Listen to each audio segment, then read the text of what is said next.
I am your friend, Dr. Charles Apoki. I want to extend my heartfelt condolences to the Yoruba nation, to the Afenifere group over the death of Chief Adebanjo, Ayo Adebanjo, one of the leaders of Afenifere, and to a large extent, one of those who hoped for a new Nigeria in their lifetime. My pain is not that he died. 96 is quite a long time to be on earth, nearly a century. He saw the colonial era, saw the post-independence era, saw the civilian era, military interregnum, and then this dispensation. I suspect one of the greatest pains that any person of his age bracket will have on their deathbed is that song, Nigeria go better, Africa go better, oh, Nigeria go better, never manifested in their lifetime to their expectation. I'm using the word to their expectation because those who benefit from the rot and the decay in any system always applaud the system. Somebody sends me a message. He usually sends me every morning. A medical doctor said it is usually futile to try to talk facts and analysis to people who are enjoying a sense of moral superiority in their ignorance. Thomas Sewell is made that statement, that it is futile to try to talk facts and analysis to people who are, they enjoy a sense of moral superiority. You know, I talked about group think and group bias in their ignorance. So much is happening in Nigeria, and because I have a global fellowship, I made up my mind not to dwell too much on issues of Nigeria. It is constricting my brain. It is limiting the sphere of thought that I am analyzing. Before you finish one, another one has happened, another stupid thing, like that, like that, like that. Things that will annoy you will happen. You know, Chief of Defense Staff and military top brass were denied visa to Canada. These are these countries that you went, that their embassies, when you went in those days, they served you tea because they needed us and our petrodollars. This is UK that you could go with UI ID card. This is dollar that was 50 naira to a naira, 50 kobo, $2 to 1 naira. That's what we are fighting over. You know, this was Nigeria that could nationalize BP and shake the whole of the Commonwealth, denying us visa. So I've stopped. You will see soldiers and police fighting, Air Force and mobile police fighting, all kinds of things. So I go pack Nigeria for one corner, make I talk about global things. But you see, how does a society change, or how do societies change? Before now, I talked about group think, group bias. I talked about rivalry between groups and idiots and tribesmen in politics. So I want to look at how a small incident or minority opinion can cause a societal change in their thought process. Um, I want to look at that thing very critically. For a minority incident or a minor incident and minority thinking to change the majority to think like them, there must be the underlying foundation of oppression, suppression, depression, deprivation, and frustration. So when there is oppression, suppression, depression, deprivation, and frustration, which further leads to desperation, then a little trigger can cause a devastating revolution or change in that country. Now, there is the experiment done by Serge Moscovici.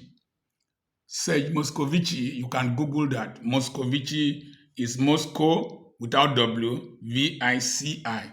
Serge is S-E-R-G-E. He was a Romanian, my in-laws, that lived in France. He did a research on how consistent minority opinion can influence majority opinion. He took some ladies and there was a blue color, and most of the ladies were told to say it was green. And when the majority said it was green, outsiders that were brought in, subsequently the minority said it was green, outsiders that were brought in eventually kowtowed or confirmed the opinion of the minority that that thing was green. Even though it was only 8% in one incidence, it shows that the minority can influence the decision of the majority when there is consistency. But beyond consistency, I want to look at some incidences in human history that have led to drastic changes and revolutions. So, Pa Ayo Adebanjo, you did not labor in vain. Gani Fawayemi did not labor in vain. Fela Anikulapo Kuti did not labor in vain. This Bola Ige, you did not labor in vain. Awolowo did not labor in vain, and several others. Anthony Nahoro. And in the current dispensation, we have people, Aisha Yesufu, VDM is a young man. I told you he's the age mate of my last born. Showore, several other people that are currently Peter Obi, and several other people that are agitating for a better Nigeria. You will not labor in vain. Why? In March 7th, 1965, 1965 is how many years from now? That's about 60 years. Yes. That's about 60 years ago. Under the leadership of Martin Luther King Jr., Black people decided to march from Selma to Montgomery. Remember the bus boycott with Rosa Parks around the same area.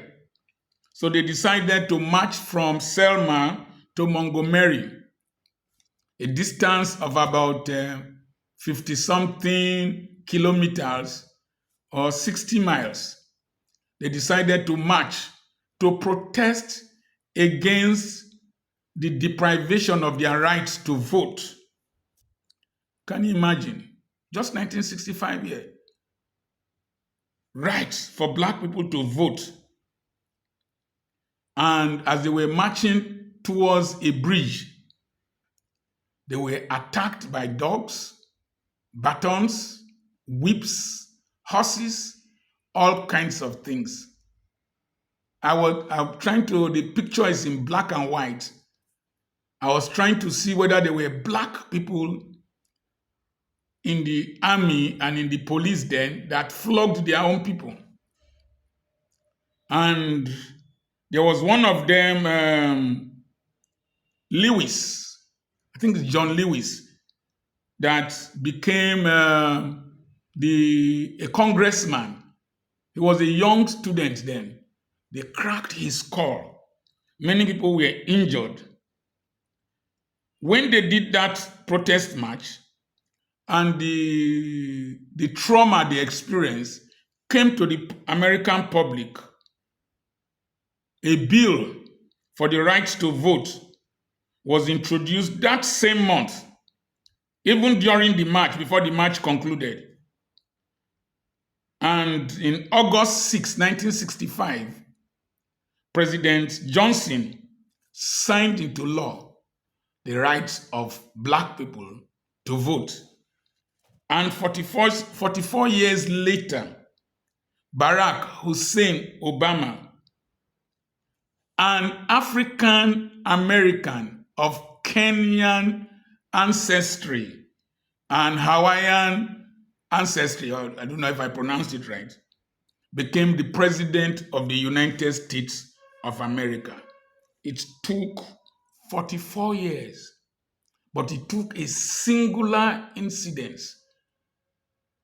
There have been others. Rosa Parks had done her own, of protests by a group of black people, maybe a few whites, to demand for the rights to vote, equal rights to vote. That incident, after 44 years, a black man was the president of the United States of America. The day I watched Lewis make his speech in the reenactment of that march, I wept. When he described what happened, I wept. June 16th, 1976, I was in final year secondary school. I was writing school certificate exams. And students in Soweto decided to peacefully protest the Bantu educational law and the law that wanted to force black people in South Africa, natives, to study in Afrikaans, which is the Dutch South African language that the white people speak. The students decided to protest in Soweto. And as the students were protesting, they marched through a primary school in Soweto. They didn't want young students to join them. But a 12-year-old boy joined them alongside a 15-year-old boy. And police came and the army came with brutal force, shot tear gas and shot live ammunition. And Hector Peterson, a 12-year-old boy, was gunned down alongside Hastings Undluvu, a 15-year-old boy. Yesterday, when I was preparing this talk, and my mind went back to that Ebony magazine picture of Hector Peterson in the hands of Louis Umbuisa. Louis Umbuisa eventually came to FGC Warri in 1976-77. I schooled with him. Louis Umbuisa carried Hector Peterson in his hand, and the sister Antoinette Sitole was weeping beside Louis Umbuisa carrying Hector Peterson. I remember that incident. That's never left my mind. When I went to South Africa, I went to Soweto. I saw the museum built near where Hector Peterson was shot. I asked of Louis Umbuisa. They don't know where he is. I've been tracing him and asking questions. Some people said that he was dissatisfied with the situation in Nigeria at Federal Government College Warri, where they were brought on scholarship. FGC Warri was quite good. We ate chicken, we ate oats, but you never can tell. And then the South African Secret Service was also trailing them. There are different stories of how he ended, but I can still feel the pain. Louis Umbuisa, maybe my age mate, carrying Hector Peterson in his hands. And I can feel the pain of Antoinette Sitole beside his dead brother. I heard today that Antoinette is a guide in the museum in the memory of Hector Peterson. But that singular picture by a photographer called Sam Unzima for the world newspapers sent shockwaves throughout the world. Sonny Okosun sang Fire in Soweto. We want to know who owns the land. And all kinds of protests erupted around South Africa and around the world. We protested. That's why I feel very angry when I see South Africans maltreating Nigerians in their country. Thank God for people like Julius Malema. We fought. We protested. People like one of your presidents, people brought them to our countries to stay, to teach. But that does not allow you, a Nigerian, to go into another man's country and do criminality.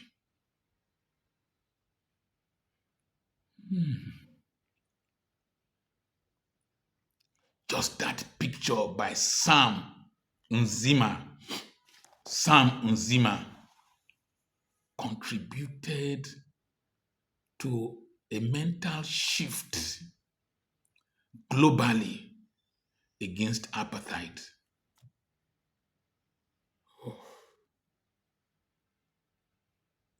Louis Umbuisa, after 49 years, I'm still looking for him. Still makes me cry. You can debate it, but that picture, that action contributed to the fall of apartheid. The picture of Colin Kaepernick, I'm not good at pronouncing these names, Colin Kaepernick bending a knee during the national anthem in several of the games led to several athletes doing the same thing during the national anthem to bring attention to Black Lives Matter, followed by the protests after George Floyd was killed.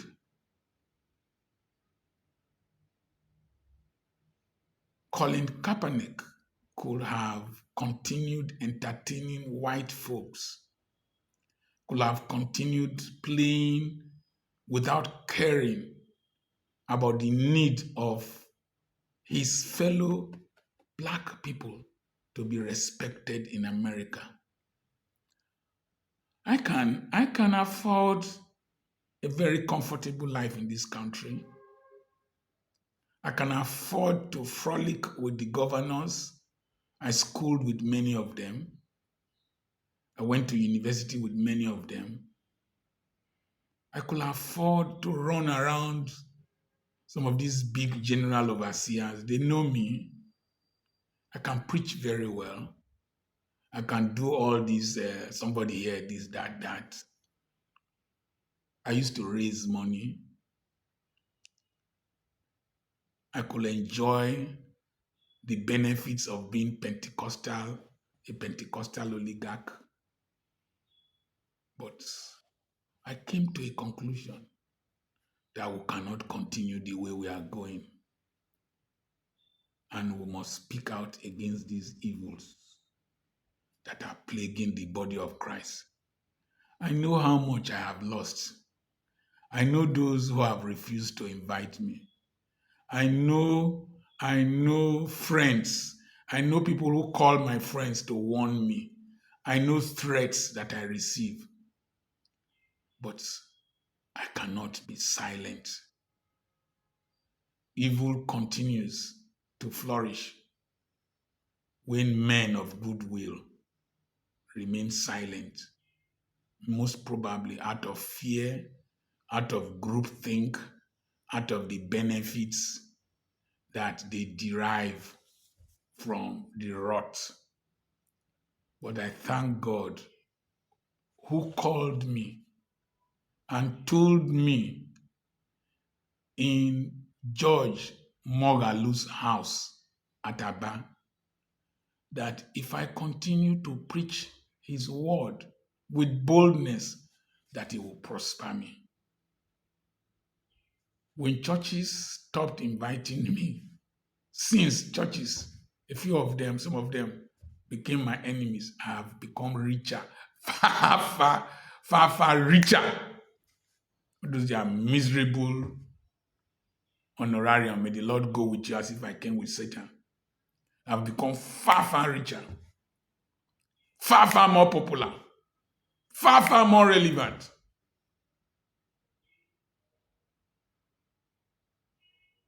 The truth not only sets you free, it also sets your potentials free, and it allows God to bless you. Whew.